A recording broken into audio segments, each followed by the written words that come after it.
Traffic Safety and Emergency Medical Services. Thank you, Krista. Committee to order as vice chair, sitting in for Chair Jim Tripp.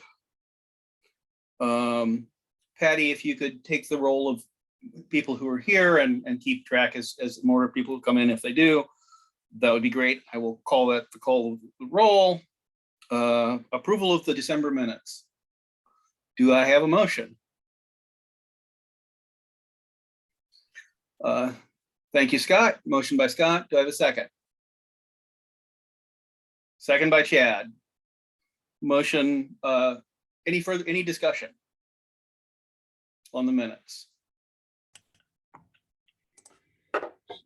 Seeing none, all those in favor of approving the minutes, either a thumbs up or an aye, whichever is easier for you.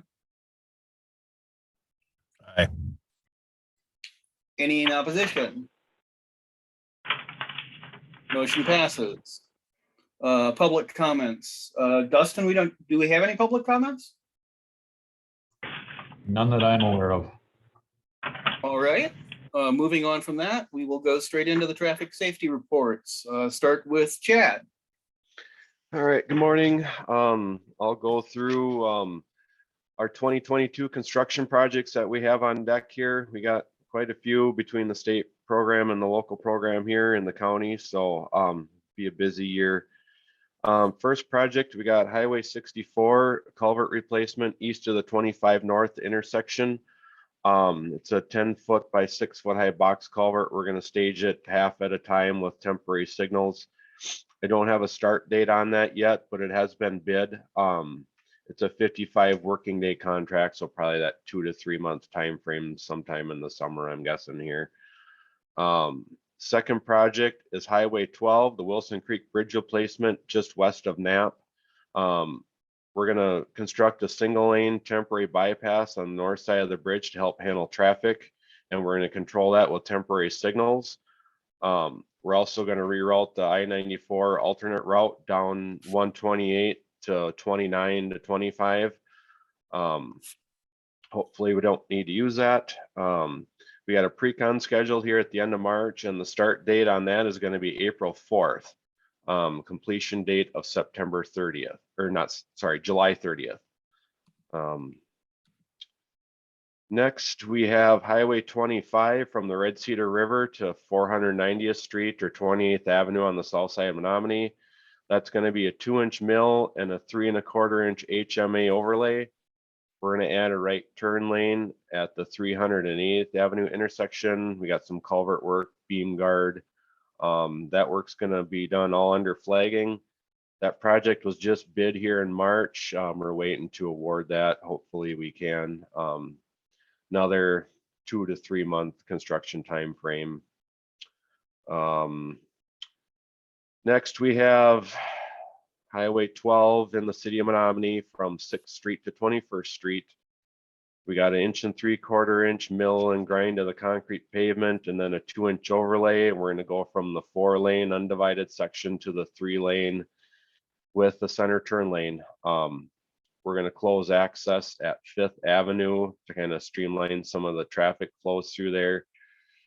We're adding RFBs, the flashing lights at 2 pedestrian crossings, one at 13th Street and one at 17th Street intersection. We're upgrading all the curb ramps. That project's going to be staged kind of like half at a time with lane closures. That's going to be bid in May. They'll get started right away as soon as we can, and we're looking at a September 2nd completion, hopefully before Stout and all that starts. Next project we have on another up on Highway 25, the South Fork Lower Pine Creek culvert just south of Ridgeland. That's a pretty large box culvert structure there, 18 by 9. We're going to stage that half at a time with temporary signals.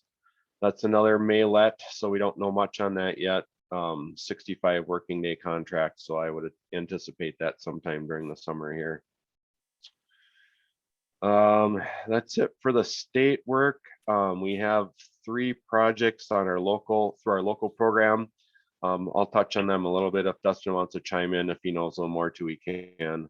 Highway Q, we got the Wilson Creek Bridge replacement north of 12 and Knapp.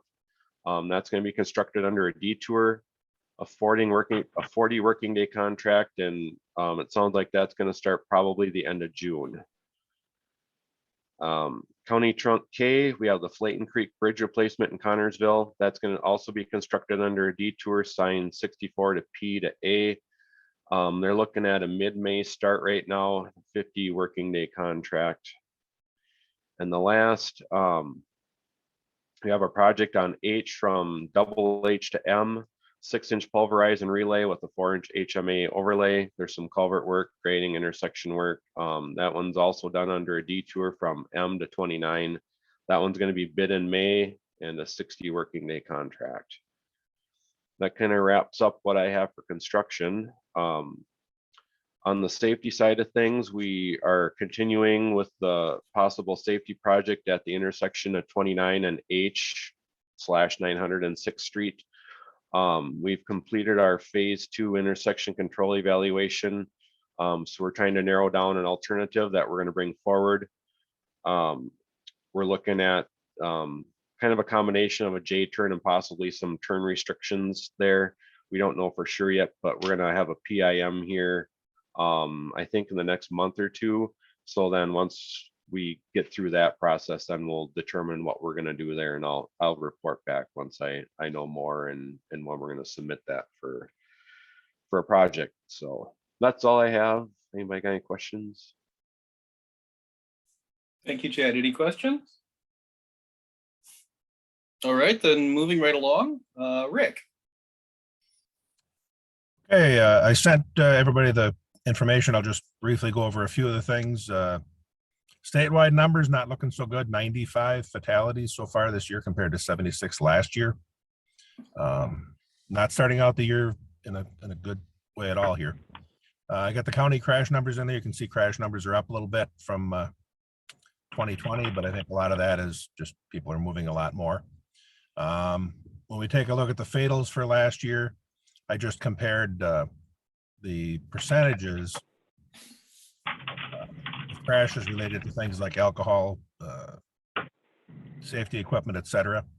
And as you can see, 3 of the 6 safety equipment was an issue, 3 of 6 speed was an issue. Kind of seeing that in a lot of my counties, especially those that have a little more traffic. One of the things that we are noticing is that, we talk a lot about seatbelts, we talk a lot about speed, we talk a lot about alcohol and drugs, but it seems like distracted driving kind of gets put on the back seat. And that's one of the most difficult things to prove, but it's also probably one of the most prevalent issues in most crashes. So just something to keep in mind. I did look at the couple of fatals since the last meeting. That first one being on 12. We look at a 5-year crash history. There were a total of 4 crashes in that area or that intersection over the past 5 years. I didn't see any similarities between the crashes. And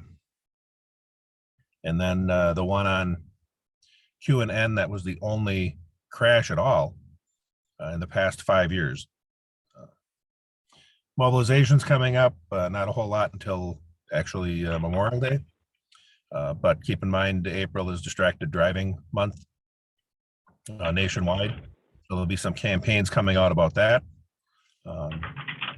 Legislative updates. There's quite a few things out there in the works, and I was at a meeting yesterday, and one of the legislators said there's well over 100 bills sitting on the governor's desk waiting for signature, but no indication about which ones will be signed or which won't.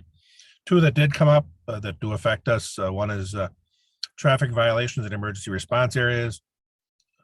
Basically, that's anything where you have a traffic incident management area set up. It basically takes some of the rules from a work zone like the highway department sets up and brings them over to the temporary things that are set up by law enforcement, fire, and EMS, and increases the penalties up to $10,000 or imprisonment up to 9 months.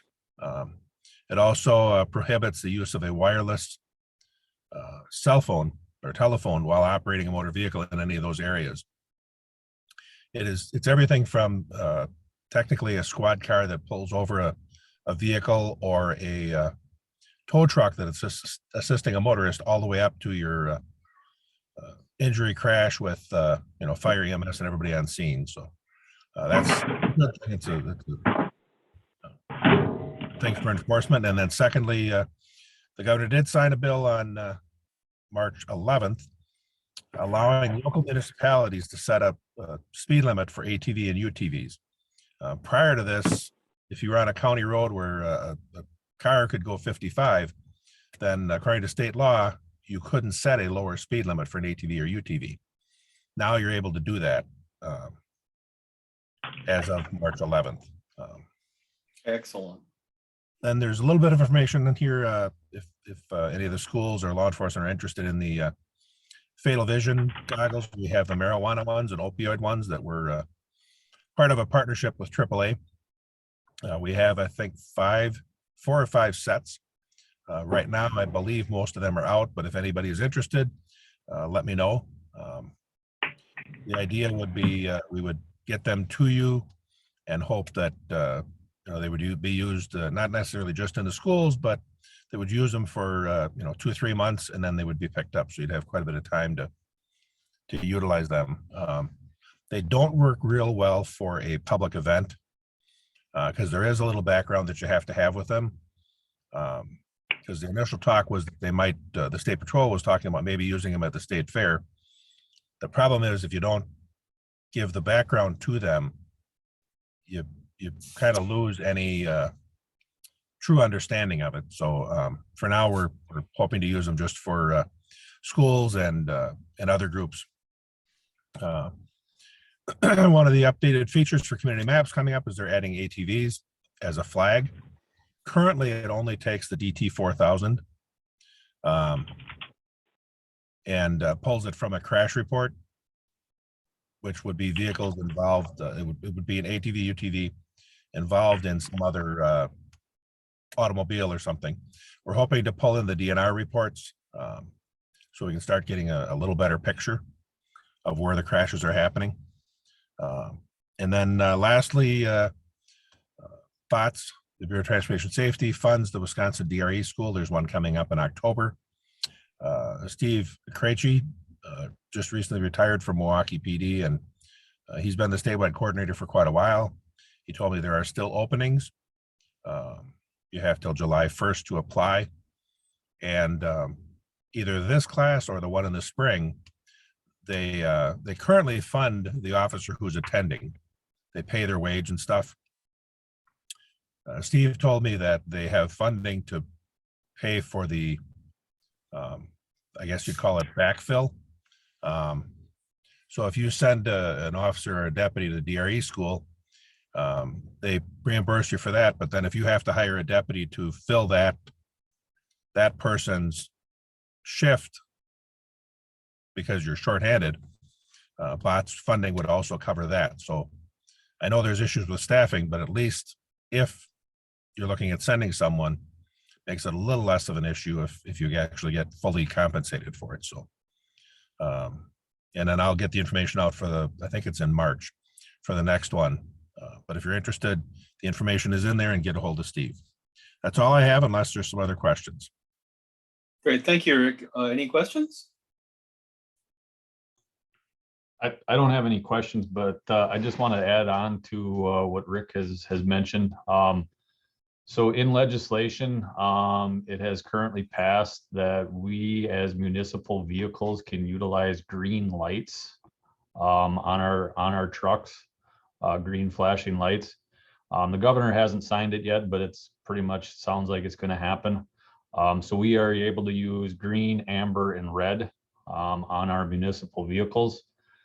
Michigan currently uses green on their municipal vehicles, and they say it works real well. So I just wanted to mention that that's probably going to happen here sooner than later, that you'll be seeing municipal vehicles with green lights flashing. Great. Thank you, Dustin. Okay, anyone here from Railroad? Nope, doesn't look like it. Highway Safety Coordinator, Scott, that's you. I'll go over our crash information since the last meeting. We had 79 total crashes that the sheriff's office handled. Of those, 14 were multi-vehicle crashes, 65 single vehicle crashes, 13 crashes with injuries, with a total of 14 persons injured in those injury crashes. We had a fatal crash in County Q, Lucas Township, February 16th. And State Patrol ended up handling that crash investigation. So I won't comment any further on that. I'd let them do that.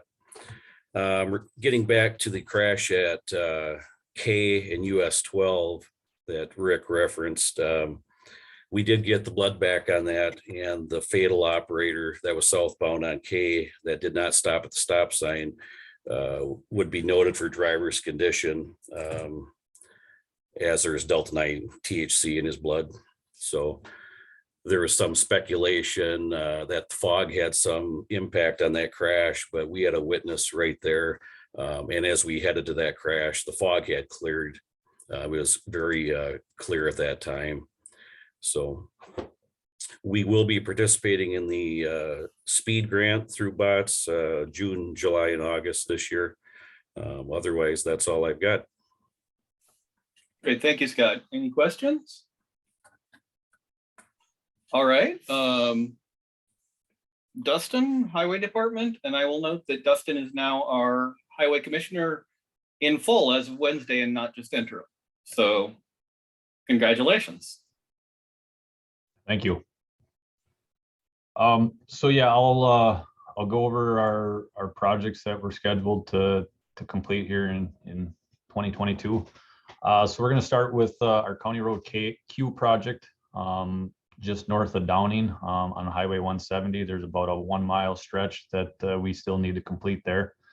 We're looking at trying to do that in May as soon as possible. We anticipate approximately about a month's worth of work there.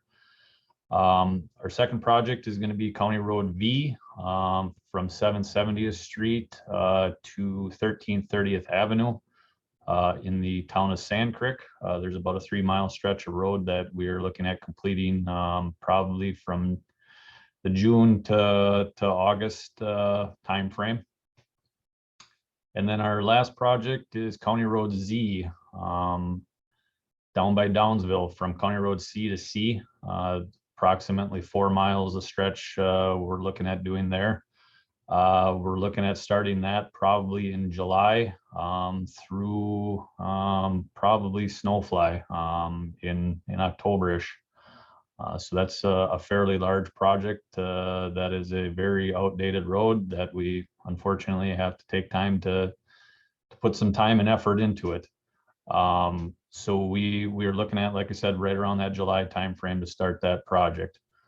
Currently working with DNR on that project to regarding some wetland issues potentially. So looking at trying to get that started. I know Scott's probably excited about that. We're eventually making our way that way. Those are our projects that we have in store. And Chad did mention the two bridges on Q and K, and then also the project on County Road H that will be taking place this summer as well. I did want to just mention our County Road B project from 1229 to Packer Drive, which is by Anderson Windows. We are in the 60% design of that project. That is a very large project. That will be conducted in 2023. I just wanted to mention because that's going to be a very big traffic concern when that construction does partake and happen. So like I said, we're in the 60% design plans currently, looking at purchasing some real estate for that project. We are making some improvements to some turn lane configurations, traffic signals, lighting, in particular by Love's intersection and Quick Trip intersection. So we will be putting some traffic signals and some safety improvements at the Loves intersection, which is much needed. That will coincide with the railroad crossing improvements when that is completed in 2023. So like I said, just wanted to mention that because that is going to be a very, very large project, and give everybody some heads up on that project. So any questions?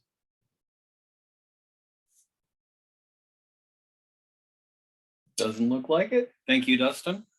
Highway Committee Chair, that would be me. I've got nothing to add. Menominee Police Department. Do we have anyone here from Menominee Police Department?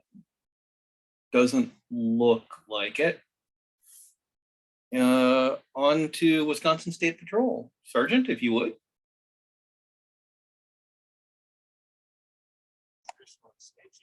Okay, can everybody hear me? Yep. Okay. So since last we met, State Patrol handled 26, 27 crashes. There was the one fatal crash that was mentioned earlier. There were 3 injuries, crashes. Of those 26, 4 were either alcohol or drug related, but only one of those were on the interstate. The rest were Highway 12, 29, some county roads.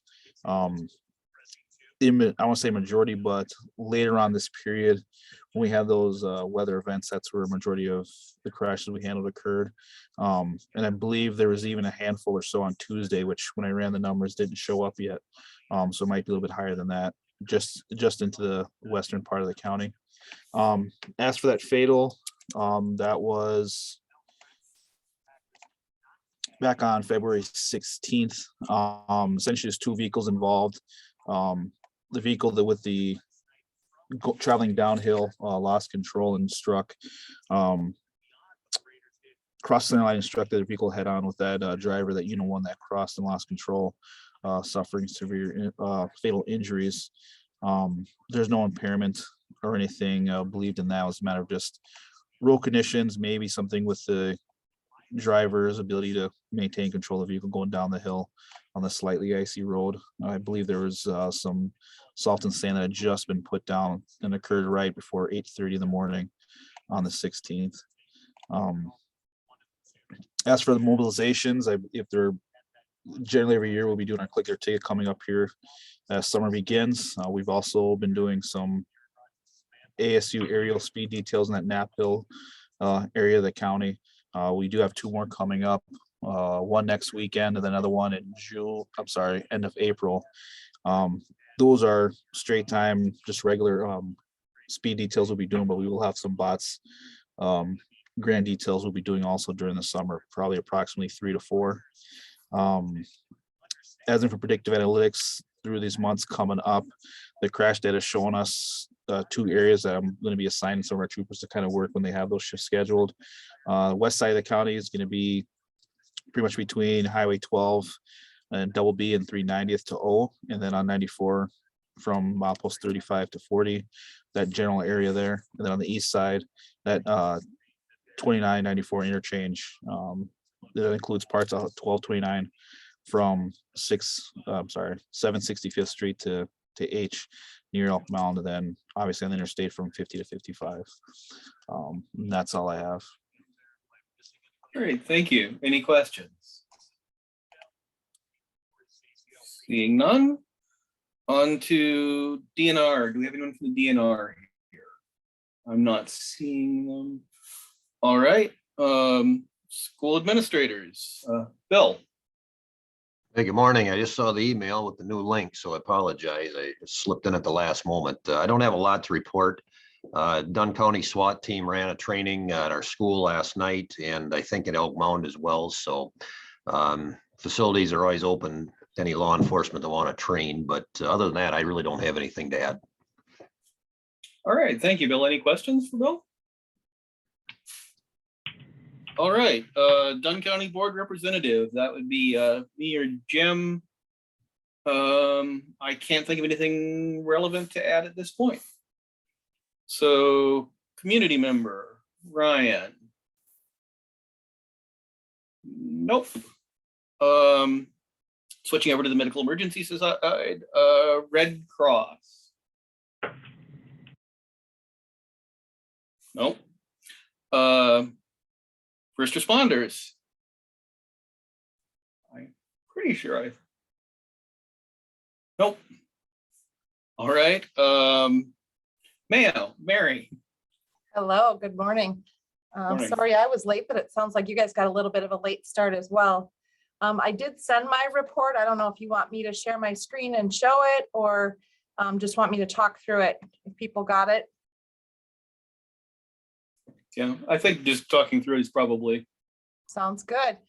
So just kind of from an operations perspective, we're enjoying very low COVID numbers, very low hospitalizations, low testing, low positivity, all going in the very right direction, which we're very happy about.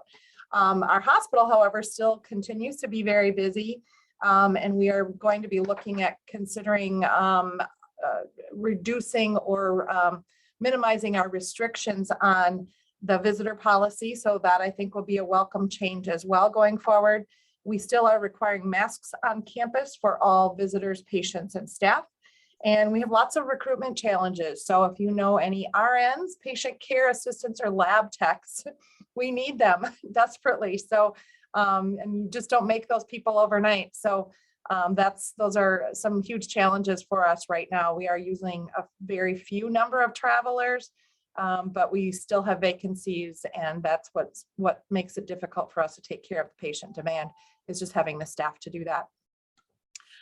We also have a large initiative going throughout our Mayo Clinic enterprise regarding workplace violence. There are some new Joint Commission standards, and so we're spending a fair amount of time on developing and making sure that we're doing appropriate risk assessments, education, reporting, making sure our policies are aligned, and then reevaluating our security presence on campus. We have some security presence on campus here in Menominee, but definitely not enough. And violent patients or crazy things don't happen when security is there. It always happens when they're not there. So working on that. And then we're hoping that Governor Evers signs the bill that is on his desk to make violence against healthcare workers a felony.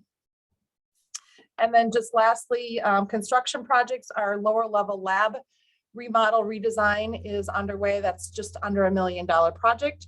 We also will be starting another about $1 million project in our old West building, the old Red Cedar Clinic building, remodeling an area of that space for a dermatology clinic. So we have a dermatologist that is actually starting to see patients here in Menominee next Tuesday in our Red Cedar Rehab building. So she'll be here every Tuesday until we get the new space redesigned, and then she'll be in that space on level A where our other visiting providers are. So we don't know the exact schedule, but we're hoping about mid-June, July. And then she'll be in-house. We're thinking about 3 days a week, which will be a huge positive for our community, having a dermatologist in town. And then a couple of other projects that we're considering: an eye care center, move, DME store, durable medical equipment store, and then the rest of the remodeling from the level A, that old Red Cedar Clinic building, looking at remodeling that entire space, and then a lab draw expansion. So as more patients, we just have more patients, we just need more space, redesign space, and just try to make it a little bit more efficient for patients and staff. That's all I have. Thank you. Any questions? Doesn't look like it. Thank you, Mary. And I'll note that Shanna has popped into chat for emergency responders that we have 45 responders in the county at this time. First responders, sorry. Public health. Yeah, Jeff Robb here with Dunn County Public Health. Our COVID report, CDC, we're on the community level is low and our transmission level is moderate. So this reflects kind of that lull in new reported COVID cases. Just a reminder that the community level guidance doesn't apply to healthcare providers, jail, or other congregate settings. The CMS guidance is based currently off the transmission level, not the community level.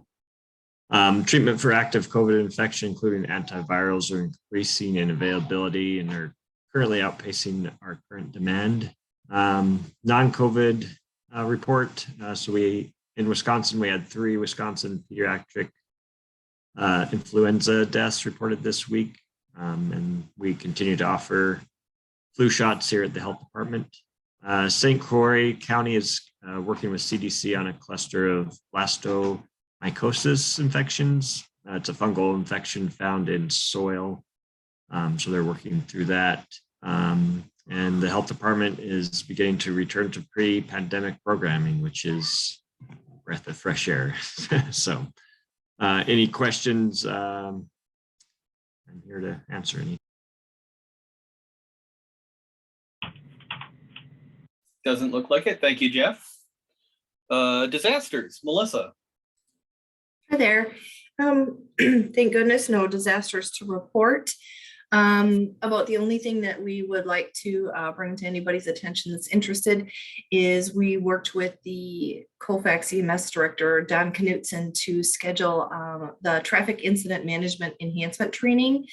It's going to be at the Colfax High School next Thursday, the 24th, from 6 to 10 p.m. And that's open to, you know, anybody that responds out to the scenes, the crash scenes, different things like that. So if anybody is interested and did not get the invitation, let me know. Fire, EMS, highway department, anybody like that. We have the invitation here, but we're happy to coordinate those types of training. And we're happy that Don from Colfax was willing to find us a location. Thanks, Bill, for letting us use your high school. And that's all I really have, Kelly. Thank you, Melissa. Any questions? All right. Highway traffic safety, Scott, do you have anything you want to add to? Nothing to add. Earlier? Okay. Fire department and EMS, Denny. Really quiet on our end. Appreciate the information from Chad and Dustin on the upcoming projects.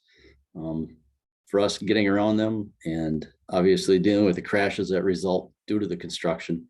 So other than that, Andy, I'm not sure if Andy's got anything, if he's listening in. No, I don't really have anything to add. All right, any questions? Seeing none, thank you, Denny. Thank you, Andy. UW Extension, is Katie here? I don't think so. That would bring us down to the end of the meeting. Does anyone at this point have anything they need to add? Okay. Our next meeting date will be June 17th at 9. I am guessing that it will be another Zoom meeting, given the makeup of this committee. It makes it a lot easier for people to get here, and we've had better attendance with Zoom, but that will be at the discretion of the chair of the committee. I'm not sure who that will be, because Jim Tripp's last meeting was the last one you saw him at. I will probably be here. Depends on how the election goes. But thank you all for tuning in and for your efforts for the people of Dunn County and the state of Wisconsin. And that brings us to a close. We are adjourned. Bye-bye, folks.